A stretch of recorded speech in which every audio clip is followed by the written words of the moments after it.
Okay, let's just dive right in. We live in a world that is completely obsessed with movement, with progress.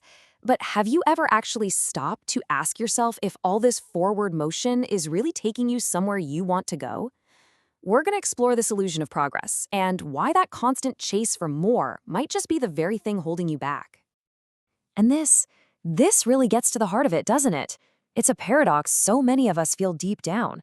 We get more stuff, we hit more goals, we have more followers, but somehow that feeling inside is less joy, less peace, less clarity.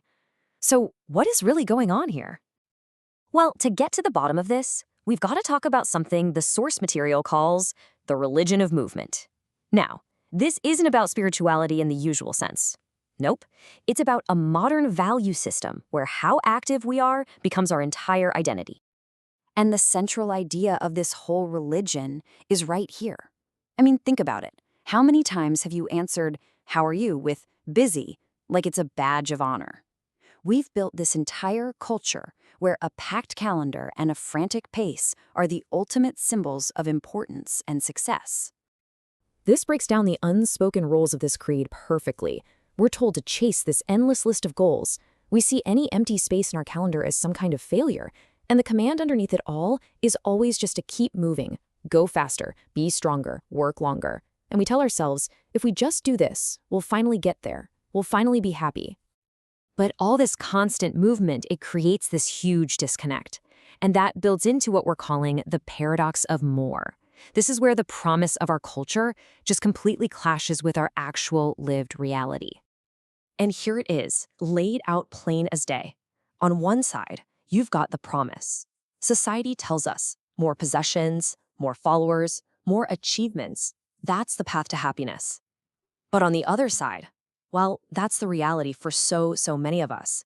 A feeling of less joy, less clarity in our own minds, and way less real connection with other people. What this really boils down to is that we've started to confuse the act of moving with the feeling of meaning.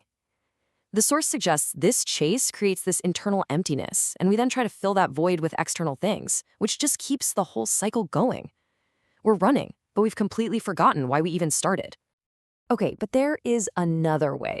If chasing more isn't the answer, then what is? The solution isn't about changing everything around you. It's about upgrading something way deeper, your own awareness.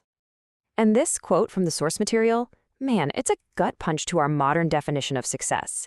It's basically saying that all the things we use to measure our progress, how fast we're going, how much we're getting, are just fundamentally wrong. Real progress can't be measured on a dashboard. So here it is. Here's the new definition we're working with. It's not about upgrading your phone or your car or your job title. It's about upgrading your ability to be present, to understand yourself, and to see the world with more clarity. It's a shift that happens on the inside, not the outside. Okay, that sounds great, but how do we actually do it? How do we cultivate this new kind of progress? Let's explore the mindset shifts it takes, which we can call the wisdom of less. And this is so important. Choosing to slow down isn't about giving up. It's not laziness. In a world that is constantly screaming at you to run, standing still is a massive act of courage.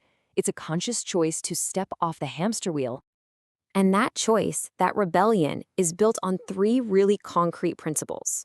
First, choosing depth over distraction. That means really digging into one thing instead of just scratching the surface on 100.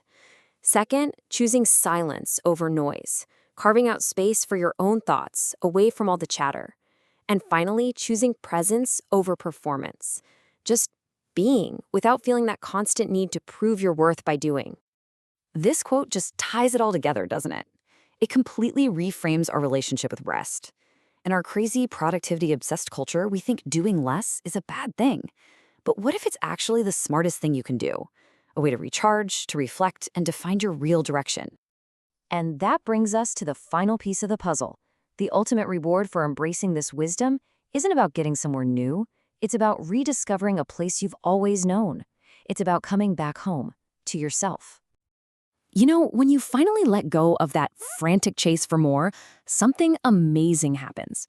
Your entire perspective shifts from this constant feeling of not enough to a deep appreciation for what's already here. You start to discover the simple, incredible power of enough. And in that quiet space, real life starts to show up again, not in the big wins, but right here, in these tiny, quiet details. The feeling of your own breath, the warmth of the light on your skin, the stillness that you can find between your thoughts. These are the things that get lost in all the noise. And that's when you have this huge realization. That peace you were looking for, the contentment you were chasing all over the world, it was never gone. It's been inside you this whole time, just buried under all the stuff we thought we needed to be happy. So I want to leave you with this final question to really think about. Look at your life, the way you're moving, the goals you're chasing. Is all that motion, all that progress actually moving you toward a better future? Or is it just a distraction, pulling you farther away from the peace that's already waiting for you right here, right now? Is your progress moving you forward? Or is it bringing you home?